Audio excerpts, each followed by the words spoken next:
Hello everyone, today we will start chapter 6 line and angles.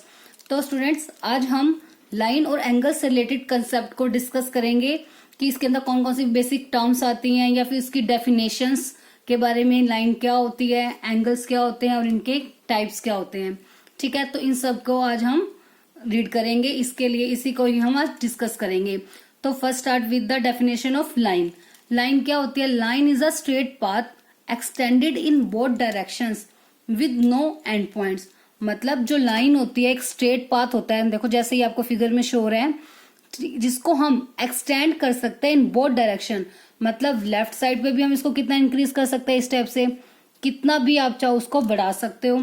Same ऐसी right side पे भी उसको हम कितना भी हम उसे इंक्रीज कर सकते हैं। ठीक है, इसका मतलब क्या हो गया? लाइन की कोई भी फिक्स्ड लेंथ नहीं होती। ठीक है, इसका ना कोई स्टार्टिंग पॉइंट होता है ना ही कोई एंडिंग पॉइंट होता है। ठीक है, क्योंकि साइड स्टार्टिंग पॉइंट अगर होगा तो मतलब वो तो फिक्स हो गया ना, उसको हम उस साइड से इंक्रीज नहीं कर सकेंगे। बट लाइन में हम दोनों साइड से इसको इंक्रीज कर सकते हैं, इसलिए लाइन का ना तो कोई स्टार्टिंग पॉइंट होता है ना ही एंडिंग पॉइंट।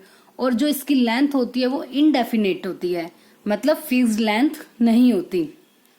इसकी जो डोनेशन होती है वो क्या होती है? ए बी, बोथ साइड पे एरो। बोथ साइड पे एरो का मतलब यही है कि उसको हम इंक्रीज कर सकते हैं। ठीक है, किसी भी लाइन में हम एरो तभी लगाते हैं, एरो लगाने का मतलब है कि वो लाइन वहीं पे स्टॉप नहीं हुई, उसको हम कितना भी और बढ़ा सकते हैं। ठीक है, अब नेक्स्ट डेफिनेशन आती है लाइन सेगमेंट की। अब जो लाइन सेगमेंट होती है ना, देखो लाइन सेगमेंट, सेगमेंट का मतलब होता है एक पार्ट। तो एक पार्ट मतलब एक छोटा सा टुकड़ा, तो लाइन सेगमेंट का मतलब हो गया लाइन का एक टुकड़ा। ठीक है, तो इसलिए इसकी डेफिनेशन क्या होती है? A part of a line with two end points is called line segment. इसका मतलब क्या है?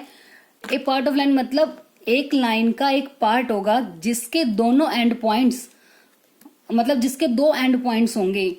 एंड पॉइंट्स का मतलब ये नहीं है कि जहां पे वो खत्म होता है, एंड पॉइंट्स का मतलब होता है starting point and ending point, इन दोनों को हम बोलते हैं एंड पॉइंट्स। ठीक है, तो लाइन सेगमेंट क्या होती है? जिसका स्टार्टिंग पॉइंट भी होता है और एंडिंग पॉइंट भी होता है, मतलब इसकी लेंथ फिक्स्ड होती है। इसको ना तो हम लेफ्ट साइड पे इंक्रीज कर सकते हैं और ना ही राइट साइड पे इंक्रीज कर सकते हैं। मतलब अगर वो बोले 5 सेंटीमीटर की लाइन है तो 5 सेंटीमीटर की ही है, ना आप उसको या बढ़ा सकते हो ना ही उसको इस साइड बढ़ा सकते हैं। इसलिए देखो मैंने यहाँ पे कोई भी एरो का साइन नहीं दिया। ठीक है, तो लाइन सेगमेंट की क्या होती है? लेंथ जो है फिक्स होती है। अब इनमें डिफरेंस हो गया, लाइन में ना तो कोई स्टार्टिंग पॉइंट होता है ना ही ending point, but line segment में स्टार्टिंग पॉइंट भी होता है और एंडिंग पॉइंट भी। इसकी लेंथ फिक्स होती है और इसकी डिनोशन होती है ए बी, इसके ऊपर इस टाइप से, मतलब कोई भी एरो नहीं है, that means fixed length. Next आती है रे। अब रे क्या होता है? रे भी लाइन का ही एक पार्ट है जिसमें सिर्फ एक एंड पॉइंट होता है। A part of a line with one end point, सिर्फ एक ही एंड पॉइंट होता है और वो क्या होता है? उसका starting point, that is starting point. मतलब उसका स्टार्टिंग पॉइंट तो होता है बट कोई भी एंड पॉइंट नहीं होता। तो इसलिए इसकी डेफिनेशन कम्प्लीटली क्या हो जाएगी? A part of a line with one end point, जिसे हम बोलते हैं starting point, and that continues without and in one direction। मतलब वो स्टार्टिंग पॉइंट तो होगा उसका, उसके बाद वो कॉन्टिन्यूसली बिना एंड डायरेक्शन के वो चलती रहेगी। मतलब इसको हम इस डायरेक्शन में तो नहीं बढ़ा सकते क्योंकि ये पॉइंट हमारा क्या है? फिक्स है। इसका स्टार्टिंग पॉइंट तो होता है बट यहाँ पे एरो है ना, तो मतलब यहाँ पे इसकी लेंथ फिक्स नहीं है, इसको हम कितना भी इंक्रीज कर सकते हैं आगे। तो इसका मतलब यही है डेट कॉन्टिन्यूज विदाउट एंड, बिना एंड के जो कॉन्टिन्यू चलती रहती है इन वन डायरेक्शन, सिर्फ एक ही डायरेक्शन में। तो अब लाइन, लाइन सेगमेंट और रे, अब इनमें हमारे पास तीन डेफिनेशन है ये, और तीनों में डिफरेंस है। लाइन में को हम दोनों साइड से कितना भी इंक्रीज कर सकते हैं, बट लाइन सेगमेंट फिक्स होती है, इसको हम ना तो लेफ्ट से इंक्रीज कर सकते हैं ना ही राइट से। और रे का जो लेफ्ट पॉइंट मतलब स्टार्टिंग पॉइंट तो फिक्स होता है बट एंडिंग पॉइंट फिक्स नहीं होता, उसको हम एक डायरेक्शन में कहीं पर भी कितना भी बड़ा इंक्रीज कर सकते हैं। तो इसलिए इसकी जो नोटेशन होती है वो भी ऐसी होगी ए बी। तो तो अगर आपको कभी लाइन सेगमेंट ना लिखा हो, सिर्फ इस टाइप का आपको सिर्फ ये दिख जाए ए बी और ऊपर इस टाइप का एरो, तो आपको समझ जाओगे आप कि इसका मतलब क्या है, ये रे ए बी की बात हो रही है। ऐसी सिर्फ ये चीज दी होगी तो मतलब लाइन सेगमेंट ए बी की बात हो रही है। ठीक है। Now next definition is collinear points. बेटा कोलिनियर पॉइंट्स का मतलब क्या होता है? कोलिनियर पॉइंट्स होते हैं कि मतलब बहुत सारे जब पॉइंट्स एक ही लाइन पर होंगे, कि if 3 or more points lie on the same line then they are called collinear points। ठीक है, मतलब 3 या 3 से ज्यादा पॉइंट्स जब एक ही लाइन पर लाई करेंगे तो हम उसे क्या कहेंगे, वो कैसे पॉइंट्स होंगे? Collinear points.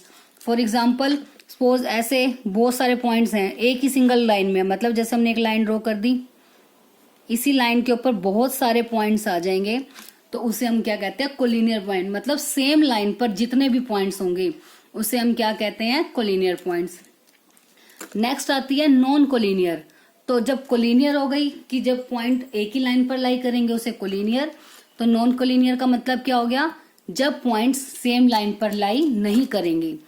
If the points not lies on the same line then they are called non collinear points. Suppose जैसे मान लो ये 2 पॉइंट यहाँ है, एक पॉइंट यहाँ ले लिया, तो ये दोनों पॉइंट सेम पर लाई कर रहे हैं, या इससे मैंने ये ड्रॉ कर दी, तो क्या ये पॉइंट एक ही लाइन पर हो गए? नहीं ना, ये तो हमारे पास 2 लाइन्स हो गई। तो इसलिए जब पॉइंट्स एक ही लाइन पर नहीं होंगे तो उसे कहेंगे नॉन कोलिनियर, और जब सेम लाइन पर होंगे तो उसे कहेंगे collinear points. Now next definition of angle. Angle क्या होता है? Angle is formed when 2 rays originate from the same end point, that is called the vertex of an angle. इसका मतलब क्या है? कोई भी एंगल कब फॉर्म होता है? जब 2 रो मिलकर, मतलब 2 रो सेम ही पॉइंट से ओरिजिनेट मतलब स्टार्ट होती हैं, जिस एंड पॉइंट को हम क्या बोलते हैं? Vertex of the angle. देखो जैसे सपोज देखो ये 2 रे है हमारे पास, दिस एंड दिस। सपोज मैंने इसको नेम दे दिया ओ ए एंड ओ बी। दोनों रे हो गई ना, क्योंकि स्टार्टिंग पॉइंट तो है इसका बट कोई एंडिंग पॉइंट नहीं है, इसलिए एरो का साइन है। सेम ओ बी में भी स्टार्टिंग पॉइंट है बट एंडिंग पॉइंट नहीं है। तो जब भी 2 रो मिलकर, मतलब कोई भी एंगल कब फॉर्म होता है? जब 2 रोज एक सेम पॉइंट से स्टार्ट होती है। ठीक है, तो कोई भी सेम पॉइंट से स्टार्ट होने वाली जो भी जितनी भी रोज जाएंगी उससे जो बनने वाली ये वैल्यू, जो ये पॉइंट, ये चीज होगी हमारा, इसको हम बोलेंगे एंगल। तो क्लियर है कि एंगल कब फॉर्म होगा? जब कोई भी 2 रोज सेम पॉइंट से ओरिजिनेट होंगी, मतलब स्टार्ट होंगी, मतलब 2 रोज का जब स्टार्टिंग पॉइंट सेम होगा तो उस केस में क्या फॉर्म होगा? एक एंगल फॉर्म होगा। ठीक है, जो उनके बीच में, और ये ध्यान रखना है जो आपका एंगल होता है ना, वो हमेशा हम किस में कैलकुलेट करते हैं? एंटी क्लॉक डायरेक्शन में। क्लॉक ऐसे चलती है ना इस डायरेक्शन में, तो एंगल हमेशा जो हम कैलकुलेट करते हैं that is in anti clock direction. Anti clock direction में एंगल को हम कैलकुलेट करते हैं। तो यहाँ पे एंगल क्या हो जाएगा? यहाँ पे एंगल ए ओ बी, और एंगल का सिंबल होता है ये एंगल ए ओ बी, या फिर हम इसे बोल सकते हैं एंगल बी ओ ए। वो आपकी चॉइस है, क्योंकि जो एंगल है वो किस पॉइंट पर बन रहा है? ओ पॉइंट पर। तो ध्यान रखना है जिस पॉइंट पर एंगल बनेगा वो हमेशा बीच में आएगा, और बाकी 2 जो रे वाले पॉइंट्स होंगे वो आपकी मर्जी है, चाहे आपको किसी को भी पहले लिख सकते हो, मतलब चाहे ए ओ बी बोल दो या फिर बी ओ ए। ओ फिक्स रहेगा, वो हमेशा बीच में रहेगा, मतलब जिस पॉइंट पर एंगल हमने बनाना है। तो जो ये लाइंस है, जो मतलब जो हमारी रेज हैं, उन्हें हम बोलते हैं arms of the angle. Rays को हम क्या बोलते हैं? आर्म ऑफ द एंगल, मतलब उसकी जो आर्म का मतलब ना बाजुए, तो एंगल की जो ये आर्म्स, इसे हम बोलते हैं जो हमारी रेज होंगी जिससे मिलकर एंगल बनता है, that are called the arms of the angle. ठीक है, तो ये हो गई आर्म्स, और जो ये पॉइंट हो गया जहां दोनों का जो कॉमन पॉइंट होगा उसे हम क्या बोलेंगे? Vertex of the angle. Common point vertex, और जो रेज होंगी that are the arms. Next type of angles, कि एंगल किस किस टाइप के होते हैं, उनकी डेफिनेशन से स्टार्ट करते हैं। जैसे first of all acute angle.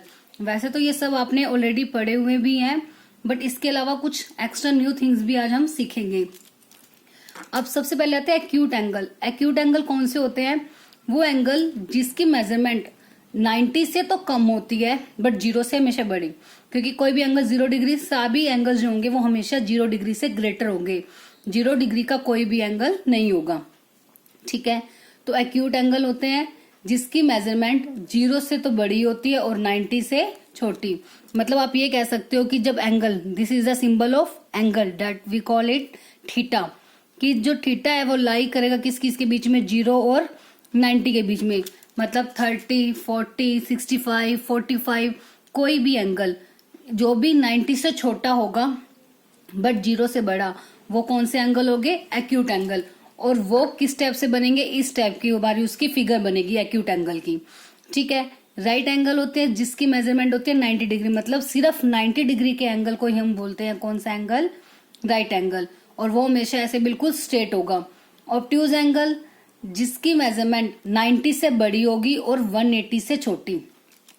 Acute angle 90 से छोटे, राइट एंगल 90 डिग्री का एंगल, ऑब्ट्यूज एंगल 90 से तो बड़े होंगे बट 180 से छोटे होंगे। ठीक है, देखो 90 आपकी बिल्कुल स्ट्रेट लाइन है एक, तो 90 से छोटे मतलब देखो ये एक चीज ध्यान रखनी है आपको। अब ये दो आपके पास रेज हैं, जैसे ये बिल्कुल स्ट्रेट है, ये हो गया, इनके बीच का जो डिस्टेंस हो गया वो मतलब 90 डिग्री का एंगल बन गया ना। ठीक है, तो अब अगर मैं इससे छोटा मतलब इससे अंदर की साइड कुछ भी मेजरमेंट कोई भी एंगल लूंगी, वो हमेशा कैसे होंगे? 90 से छोटे, क्योंकि जब 90 का एंगल ये है तो इससे छोटे मतलब अंदर की साइड में कोई भी लाइन लूंगी वो हमेशा 90 से छोटे। इसलिए जो 90 से छोटे होंगे एक्यूट एंगल, उसकी शेप हमेशा इस टाइप की होगी। और ऑब्ट्यूज होते हैं 90 से बड़े, तो 90 की लाइन क्रॉस कर जाएंगे, मतलब इस टाइप के। इस साइड जो भी ऐसे बाहर की साइड 90 से जो भी लाइन हमारी इस टाइप की पोजीशन में जाएगी वो कैसे होंगे? ऑब्ट्यूज एंगल, 90 से बड़े बट 180 से छोटे। ठीक है, और 180 का होता है स्ट्रेट एंगल। स्ट्रेट एंगल होता है उसको हम बोलते हैं, उसकी जिसकी मेजरमेंट कितनी होती है? 180 डिग्री। मतलब जैसे ये कि स्ट्रेट लाइन होगी हमारी, इसके ऊपर ये कंप्लीट इतना जो एंगल होगा इसे हम क्या बोलते हैं? 180 डिग्री। मतलब जो सेमी सर्कल बनाएगा वो जो एंगल होगा वो कितने डिग्री का हो जाएगा? 180 degree. Next angle is reflex angle. Reflex angle कौन से होते हैं? जिसकी मेजरमेंट 180 से तो बड़ी है बट लेस देन है 360 डिग्री से। 180 से बड़ी और 360 से छोटी, मतलब 270, इवन 359, 358, ये सभी एंगल्स कैसे होंगे? रिफ्लेक्स एंगल, जो 360 से तो छोटे हैं बट 180 से बड़े। 181, 182, 190, 200, 244, 257, कुछ भी हो, जो इनके बीच में जो नंबर्स लाई करेंगे वो कैसे होंगे? Reflex angle. और इसकी शेप इस टाइप से होंगी। ठीक है, क्योंकि ये हो गया 180, तो जो आपकी जैसे सपोज ये पॉइंट है एक हमारा, यहां से हमने एंगल रोकी है, एक रे आपकी यहां जा रही है, एक ये, दो रे से ही बनेंगे एंगल, चाहे वो स्ट्रेट है कोई भी हो। तो अब नेक्स्ट में जो ये रे है, ये रे अब 180 से बढ़ाना है तो मतलब और बढ़ाना है इस एंगल को, और बढ़ के आएगा, तो और बढ़ के आएगा, मतलब ये रे कहाँ आ जाएगी अब? नीचे की साइड। तो इसीलिए ये ले स्ट्रेट से लेके नीचे की साइड आगे, ताकि उसको हम इंक्रीज कर दें। तो ये वाला एंगल, अगर मैं इसको अंदर की साइड ये एंगल बना दूं तो वो बन जाएगा एक्यूट एंगल। इन दोनों के बीच में तो कम गैप हो गया ना, तो ये हो गया हमारा एक्यूट। और ऐसे बाहर की साइड, क्योंकि ये रे जैसे मैंने यहाँ ली तो ये एंगल बढ़ता बढ़ता यहाँ आ गया, 180 से ग्रेटर हो गया ना, क्योंकि 180 तो यहाँ तक था, उसके बाद मैंने और बढ़ा दिया, तो मतलब 180 से तो कुछ ज्यादा ही होगा। ठीक है, तो इसलिए इस टाइप की इसकी क्या बनती है हमारी फिगर। अब इसको इस टाइप से भी आप बना सकते हो। सपोज मैं इस लाइन को नीचे ना ले जाके मैंने ऐसे ले लिया, तो वो एंगल बाहर की साइड ऐसे बना सकते हो। तो मतलब दोनों में से किसी भी टाइप की, मोस्ट प्रोबेबली आपको इस टाइप की आपको शेप शोन होगी, कि जब दो लाइन एंगल के बीच में ना दिख के आपको इस टाइप से बाहर वाली साइड पे एंगल दिख जाए, तो मतलब वो एंगल 180 से बड़ा होगा। और वो कौन सा एंगल होगा? Reflex angle. अब आता है कंप्लीट एंगल, जिसकी मेजरमेंट होती है 360 डिग्री, मतलब कंप्लीट पूरा का पूरा एंगल। अब इतना था 180 और नीचे वाला ये भी हो गया 180, तो टोटल कितना हो गया? 360 डिग्री। एक बार इन सभी की एक बार शेप को हम दोबारा से समझेंगे। सपोज देखो जैसे मेरे पास ये दो रेज मान लिए मैंने इसको, ठीक है। अब जैसे ये बिल्कुल अगर ये दोनों स्ट्रेट हैं इस टाइप से, ठीक है, तो ये बनेगा बिल्कुल स्ट्रेट हो गया, तो ये 90 डिग्री का एंगल हो गया। और अगर मैंने इसको 90 से अंदर की साइड देखो लेके आ रही हूँ, मैं इसको छोटा करती जा रही हूँ, इनका गैप कम होता जा रहा है ना।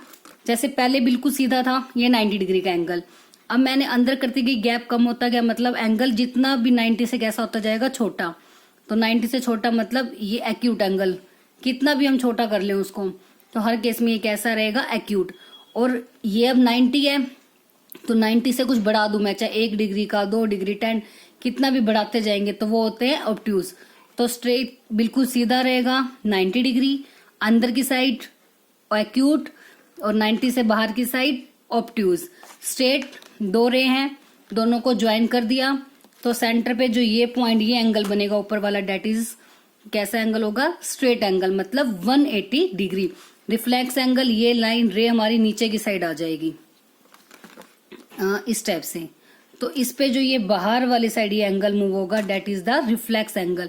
कंप्लीट एंगल में ये पूरी की पूरी मतलब एक ही हो जाएगी, तो इसके ऊपर का और ये वाला जो टोटल कंप्लीट हो जाएगा, that is the complete angle, मतलब 360 डिग्री। अब उसके बाद कुछ एंगल्स और भी होते हैं, कैसे, जैसे कॉम्प्लीमेंट्री एंगल्स। कॉम्प्लीमेंट्री एंगल्स का मतलब होता है कोई भी दो एंगल्स जिनका टोटल अगर 90 डिग्री हो जाए तो उसे हम बोलते हैं कॉम्प्लीमेंट्री एंगल्स। तो डेफिनेशन क्या होगी, two angles whose sum is 90 degree are called complementary angles. For example 40 और 50 डिग्री, तो 40 प्लस 50 हो गया 90। ऐसे 60 और 30, 20, 70, मतलब दो एंगल लेने हैं जिनको हम प्लस करें तो कितना है, 90 डिग्री। तो वो कैसे एंगल हो जाएंगे, complementary. Next is supplementary angle. Supplementary angles मतलब जिनका सम 180 होगा। कॉम्प्लीमेंट्री सम 90, सप्लीमेंट्री मतलब सम 180। तो two angles whose sum is 180 degree are called supplementary angles. Next is adjacent angle. Adjacent angle का मतलब क्या होता है, टू एंगल्स आर adjacent। दो एंगल को adjacent कब कहेंगे, if they have a common vertex and a common arm, कि उनमें वर्टेक्स और एक कॉमन आर्म दोनों में एक सेम हो। मतलब सपोज ये एक लाइन है, ठीक है, एक रे मैंने ले ली और एक रे यहां से जा रही है। अब सेम कॉमन वर्टेक्स, और मान लो इसी से मैंने एक ऐसे मैंने एक और रे लगा दी, 1 2 3 ऐसे लगा दी मैंने, तो कॉमन वर्टेक्स इसी वर्टेक्स से है और ये रे दोनों कॉमन आ रही है, तो मतलब ये वाला एंगल और ये वाला एंगल, ये दोनों एंगल कैसे होंगे, एडजेसेंट, जिसमें एक तो वर्टेक्स कॉमन आ रहा है और एक आर्म कॉमन आ रही है। आर्म का मतलब होता है एक रे कॉमन हो। अब जैसे ये वाला एंगल मैंने बनाया, उसके अंदर पॉइंट इसी पॉइंट से स्टार्ट हो रही है, तो वर्टेक्स, ये वाला वर्टेक्स यूज हो गया और इन दोनों आर्म को मिला के मैंने ये एंगल बनाया। अब ये वाला जो एंगल है वो इसी वर्टेक्स से तो बना है और वो इन दोनों आर्म से मिला है, इन दोनों आर्म से मिलकर बना है। तो इन दोनों एंगल को बनाने में ये जो आर्म है आपकी, मतलब जो ये रे है वो दोनों में कॉमन आ रही है। तो यही बोल रहा है कि कोई भी दो एंगल्स वो एडजेसेंट कब होंगे, if they have a common vertex, उनका एक कॉमन वर्टेक्स होगा और एक कॉमन आर्म होगी और दोनों में एक साइड, मतलब एक जो रे होगी वो कैसी होगी, कॉमन, मतलब सेम होगी। तो एडजेसेंट का एक सीधा सा मीनिंग आपको ध्यान रखना है, एक साथ जो भी एंगल साथ साथ आपको दिखाई देंगे, ठीक है, कॉन्टिन्यूसली में, वो एंगल कैसे होंगे, adjacent angles. Next definition is linear pair angles. Linear pair angles कौन से एंगल्स होते हैं कि मतलब if a ray stands on a line then the adjacent angles so formed are called linear pair angles. मतलब suppose हमारे पास कोई एक लाइन है, उस पर एक रे स्टैंड है, ठीक है, तो उस केस में जो भी एडजेसेंट, ये एडजेसेंट एंगल होगा सेम पॉइंट से, और दोनों में, इन दोनों एंगल्स में ये जो हमारी आर्म है, मतलब ये रे कॉमन आ रही है, तो ये दोनों एंगल्स कैसे हो गए, एडजेसेंट। तो मतलब जब एक स्ट्रेट लाइन पर किसी रे के साथ जब दो एंगल्स जो हमारे बनेंगे वो कैसे होंगे, हमारे लीनियर पेयर। देखो एडजेसेंट एंगल और इसमें क्या डिफरेंस है। अब सपोज मान लो जैसे एडजेसेंट एंगल तो ये भी हो गया ना, जैसे ये लाइन एंगल हो गया और ये एंगल भी, ठीक है, तो ये दोनों भी एडजेसेंट है। बट जब लीनियर पेयर वो एंगल्स होते हैं जब वो जो हमारी ये जो स्ट्रेट लाइन है ना, दोनों एंगल इस स्ट्रेट लाइन के साथ ही बने, मतलब बिल्कुल नीचे तक। जैसे आपका ये एंगल, ये बिल्कुल इस लाइन को अगर हम मान लो एक्सटेंड कर दें तो ये इसके नीचे तक नहीं आ रहा ना, तो बट अगर मैं एक और एंगल बना दूं यहाँ पे, थर्ड एंगल भी, अब ये तीनों एंगल बन गए, तो ये तीनों एंगल्स हम बोल सकते हैं हाँ ये कैसे एंगल्स हैं, लीनियर पेयर एंगल्स। ठीक है, जब भी कोई रे एक लाइन के ऊपर स्टैंड होगी, उसके दोनों साइड के जो एंगल्स मतलब एडजेसेंट एंगल होंगे, और वो दोनों एंगल उस लाइन के साथ और उस रे के साथ ही एंगल्स बनाएंगे, तो उस टाइप के एंगल्स को हम बोलते हैं लीनियर पेयर एंगल्स। इस टाइप से ध्यान रखना स्ट्रेट लाइन के ऊपर। और जो ये लीनियर पेयर एंगल्स होते हैं, इनका सम हमेशा कितना होता है, 180 डिग्री। ठीक है, सपोज मान लो मैंने एक और एंगल, अगर एक और लाइन भी बना दी, तो इन तीनों का सम कितना हो जाएगा, 180। मतलब एक स्ट्रेट लाइन पर हम कितने भी एंगल बना दें, उन्हें हम बोलेंगे लीनियर पेयर एंगल्स, और उसका जो सम होगा वो हमेशा कितना रहेगा, 180 डिग्री। अब next is vertically opposite angle. वैसे तो नाम से ही क्लियर है, अपोजिट, एक दूसरे के आमने सामने वाले। वर्टिकली मतलब जो स्टैंडिंग पोजीशन में होंगे। ठीक है, तो कोई भी दो लाइंस जब इंटरसेक्ट करेंगे एक दूसरे को, तो उस केस में जो अपोजिट एंगल्स बनेंगे उसे हम क्या कहते हैं, vertical opposite angles. When two lines intersect each other then the opposite angles so formed are called vertical opposite angles. जैसे मान लो दो लाइंस एक दूसरे को इंटरसेक्ट कर रही हैं, ठीक है, तो उस केस में जो ये आमने सामने वाले दो हमारे एंगल्स बन रहे हैं, ये होते हैं वर्टिकल अपोजिट एंगल।